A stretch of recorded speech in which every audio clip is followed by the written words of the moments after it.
میرے اعمال کی اصلاح کرم سے الصلاۃ والسلام علی سید الانبیاء والمرسلین اما بعد فاعوذ باللہ من الشیطان الرجیم بسم اللہ الرحمن الرحیم الصلاۃ والسلام علیک یا رسول اللہ وعلی آلک واصحابک یا حبیب اللہ الصلاۃ والسلام علیک یا نبی اللہ وعلی آلک واصحابک یا نور اللہ۔ میٹھے میٹھے اسلامی بھائیوں، درود پاک پڑھنے کے بے شمار فضائل و برکات ہیں۔ مصطفیٰ جان رحمت شمع بزم ہدایت صلی اللہ تعالی علیہ وسلم کا فرمان عالی شان ہے کہ جو کوئی شخص مجھ پر ایک بار درود پاک پڑھتا ہے، اللہ تعالیٰ اس پر 10 رحمتیں نازل فرماتا ہے، اس کے 10 گناہوں کو مٹا دیتا ہے اور اس کے 10 درجات کو بلند فرماتا ہے۔ تو سبحان اللہ، ایک درود پاک پر اتنی برکتیں ہیں، تو جو کثرت سے درود پاک پڑھتے ہیں ان کو کتنی برکتیں نصیب ہوتی ہوں گی۔ تو ہم سب کو مل کر کثرت کے ساتھ درود پاک پڑھنے ہیں۔ آئیے مل کر محبت کے ساتھ بآواز بلند درود پاک پڑھ لیں۔ صلو علی الحبیب صلی اللہ تعالی علی محمد صلی اللہ علیہ وسلم۔ میٹھے میٹھے اسلامی بھائیوں، آج جو ہمارا بیان کا موضوع ہے کہ رمضان کا استقبال کیسے کیا جائے، رمضان کی پریپریشن کیسے کی جائے۔ دیکھیں، ہمارے گھر پہ جب کوئی مہمان آتا ہے ہم اس کی تیاری کرتے ہیں، اس کے لیے ہم ایک اچھی یوں سمجھیے کہ پریپریشن کرتے ہیں، اور جیسا مہمان ویسی تیاری۔ جس کے لیے دل میں زیادہ محبت ہوتی ہے اس کے لیے ہم زیادہ تیاری کرتے ہیں۔ تو اب ذرا آپ سوچئے کہ ایسا مہمان جو ہماری مغفرت کروانے آ رہا ہے، ایسا مہمان جو ہمیں بخشوانے آ رہا ہے، تو پھر ہمیں اس کے لیے کتنی کوشش کرنی چاہیے۔ تو آج یہاں پر جو ہم حاضر ہوئے ہیں، اللہ کرے کہ ہم رمضان کا صحیح معنوں میں استقبال کرنے میں کامیاب ہو جائیں۔ رمضان اللہ کا احسان ہے۔ رمضان کی اہمیت کو سمجھنے کے لیے یہی کافی ہے کہ پیارے آقا علیہ الصلوۃ والسلام فرماتے ہیں کہ اگر میری امت کو معلوم ہوتا کہ رمضان کیا ہے تو وہ تمنا کرتے کہ سارا سال ہی رمضان ہو۔ سبحان اللہ۔ مولا علی شیر خدا کرم اللہ تعالی وجہ الکریم کا یہ قول کتنا نرالا ہے۔ آپ فرماتے ہیں اگر اللہ تبارک و تعالیٰ کو اس امت کو عذاب دینا ہوتا تو اس امت کو رمضان اور سورہ اخلاص عطا نہ فرماتا۔ اس کا مطلب کیا ہوا کہ یہ بخشوانے، عذاب سے بچانے کے لیے آ رہا ہے، رحمتیں برسانے کے لیے آ رہا ہے۔ کاروباری لوگ بھی مجھے سن رہے ہوں گے، جس علاقے میں جس اسٹور پر کوئی ڈسکاؤنٹ ہوتا ہے، کوئی اسکیم ہوتی ہے، فائدہ ہوتا ہے، ہم ادھر پہنچ جاتے ہیں۔ رمضان ایک ایسی اسکیم ہے، رمضان ایک ایسا بینیفٹ دیتا ہے کہ احادیث میں یہ مضمون ہے کہ فرض کا ثواب 70 گنا کر دیا جاتا ہے، نفل کا ثواب فرض کے برابر کر دیا جاتا ہے، شیطان کو بند کر دیا جاتا ہے، جہنم کو تالے لگا دی جاتے ہیں، جنت کے در کھول دیے جاتے ہیں۔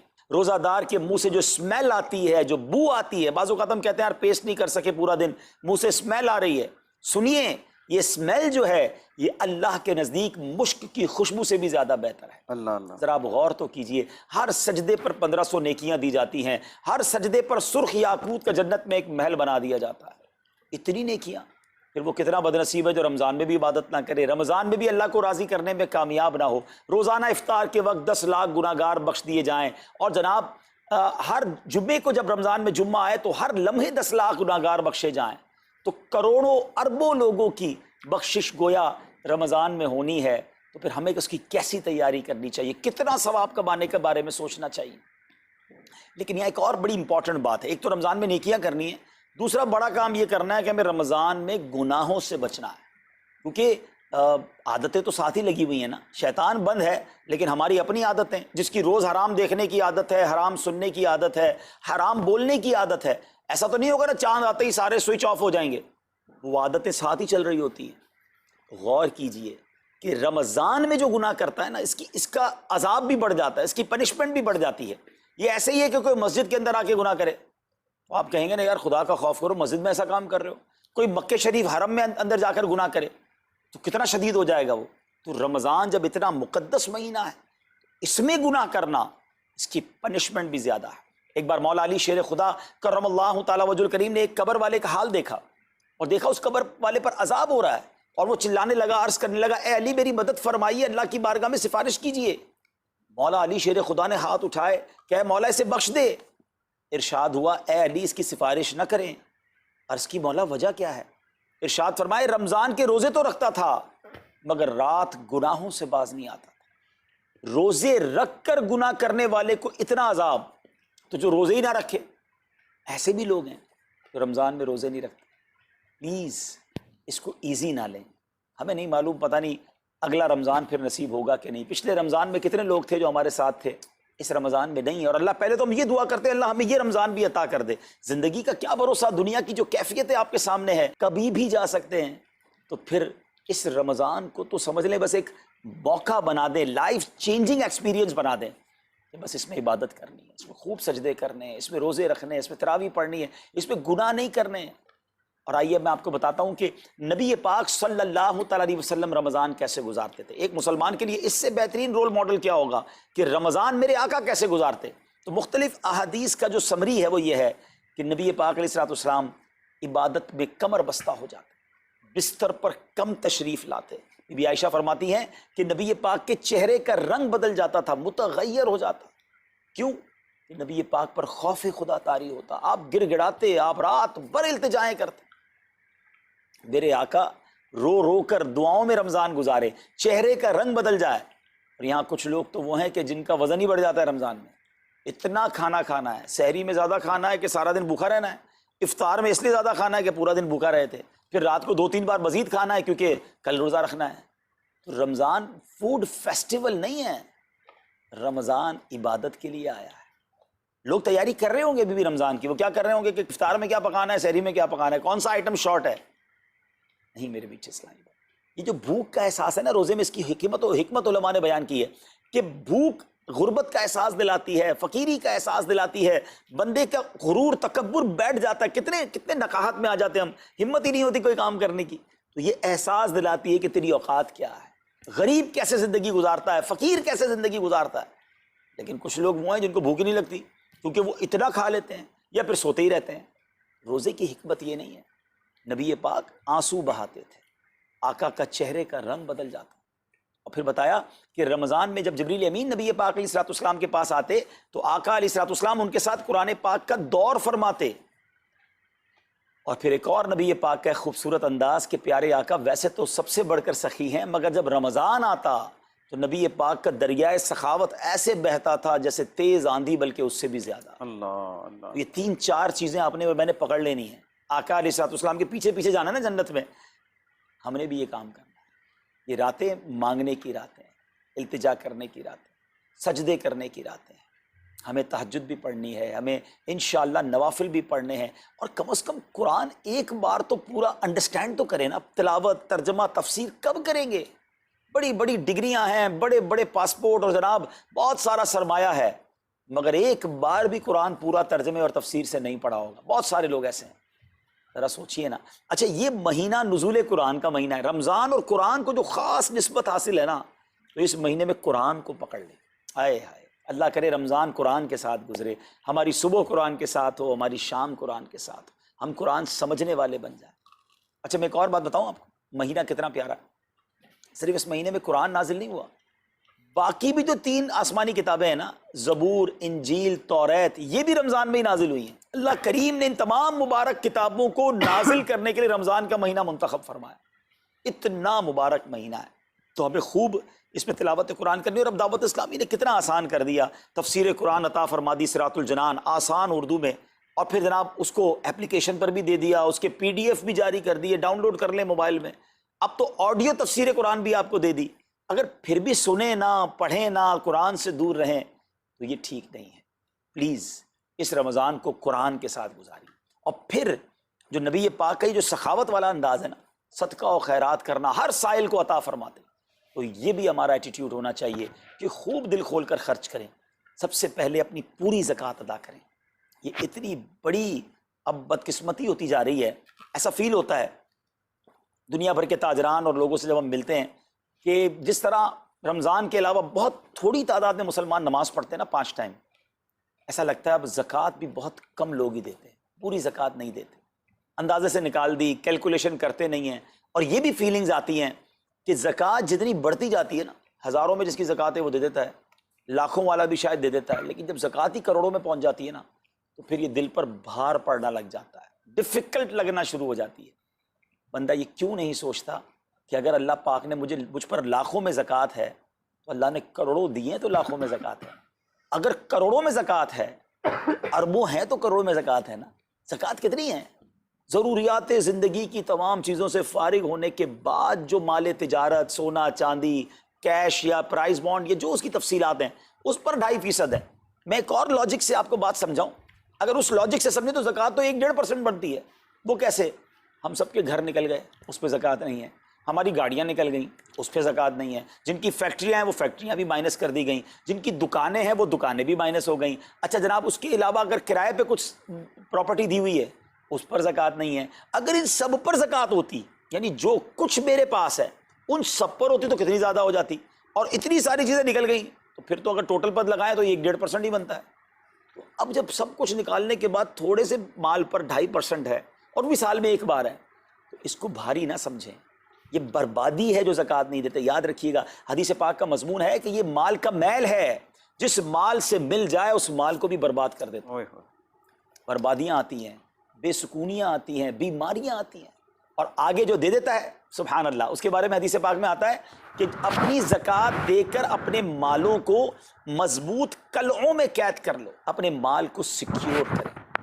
لوگ کہتے ہیں انشورنس ہونی چاہیے، آگ نہ لگ جائے، چوری نہ ہو جائے، ڈوب نہ جائے۔ اللہ کے حبیب علیہ الصلوۃ والسلام فرماتے ہیں، جس کا مضمون ہے کہ جب بندہ اللہ کی راہ میں خرچ کرتا ہے نا تو وہ صدقہ بندے کے ہاتھ سے نکل کر اللہ کے دستے قدرت میں چلا جاتا ہے، اور اللہ کریم تمہارے صدقوں کو پالتا ہے جس طرح تم اپنے جانور کے بچوں کو پالتے ہو۔ بچہ ہوتا ہے نا جانور کا، بڑا ہو جاتا ہے، فرمایا بندہ کھجور کا صدقہ دے گا اللہ پہاڑ جتنا عطا فرمائے، اس دن بھی ملے گا اور ملٹیپلائی ہو کر ملے گا۔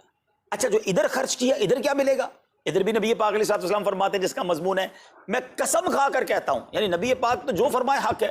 اس حدیث میں تو آقا علیہ الصلوۃ والسلام قسم اٹھا رہے ہیں کہ میں قسم کھا کر کہتا ہوں کہ اللہ کی راہ میں خرچ کرنے سے مال کم نہیں ہوتا، نہ ادھر کم ہونا ہے اور ادھر بھی ملنا ہے، تو پھر تو سودا اب کتنا نفع والا ہے۔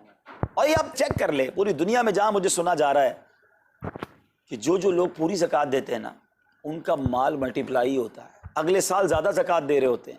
زیادہ زکوٰۃ کیسے ہو گئی؟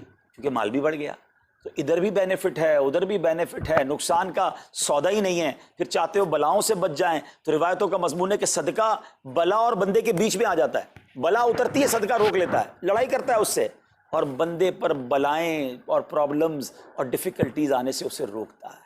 تو اگر چاہتے ہیں کہ برائیوں کے دروازے بند رہیں، چاہتے ہیں کہ بری موت سے بچیں، چاہتے ہیں کہ رزق میں اضافہ ہو، چاہتے ہیں کہ بلاؤں سے بچیں، ادھر بھی مال میں اضافہ ہو ادھر بھی خزانے ملیں، تو اللہ کی راہ میں دل کھول کر خرچ کریں۔ اور یہ مہینہ it's the right month for generosity, یہ بہترین مہینہ ہے سخاوت کرنے کا، کیونکہ نبی پاک کا یہ انداز تھا کہ رمضان میں خوب سخاوت فرماتے۔ تو غریبوں کی مدد کریں، ایسی مدد کریں کہ چہروں پہ مسکراہٹیں آ جائیں، لوگوں کے دسترخوان اچھے ہو جائیں، ان کے گھروں میں بھی کچھ اچھے کھانے پہنچ جائیں۔ اور اس میں سب سے بہترین طریقہ یہ ہے کہ اپنے غریب رشتہ داروں کو آپ مدد کریں۔ اگر وہ مستحق ہے نا زکوٰۃ کے تو حق ہے کہ سب سے پہلے اپنے غریب رشتہ داروں کو دیں، پھر زکوٰۃ بچ جائے تو عاشقان رسول کی عظیم الشان بڑی تحریک دعوت اسلامی آپ کے سامنے ہے، جو دین متین کی خدمت کر رہی ہے۔ جامعۃ المدینہ ہیں، مدرسے ہیں، بچے اور بچیاں عالم بن رہے ہیں، عالمہ بن رہے ہیں، حافظ بن رہے ہیں، ناظرہ قرآن، اور ان سے کوئی فیس بھی نہیں لی جا رہی۔ ہزاروں بچے فری آف کاسٹ ہمارے پاس ایکوموڈیشن رکھے ہوئے ہیں، جن کو کھانا پینا رہنا دعوت اسلامی نے دینا ہے۔ آپ ذرا سوچئے یہ امت کی کتنی بڑی خدمت ہے کہ علماء دینا، حافظ قرآن، مسجدوں کے امام یہاں سے پروڈیوس ہوتے ہیں۔ اور پھر آگے چلیں تو دعوت اسلامی نے اسلامک میڈیم اسکول بنائے دارالمدینہ، پھر سال کی 600 کے قریب مسجد دعوت اسلامی بناتی ہے۔ میڈیا کے ذریعے جو بے حیائی پھیلائی جا رہی تھی، تو مدنی چینل اردو، پھر مدنی چینل انگلش، پھر مدنی چینل بنگلہ۔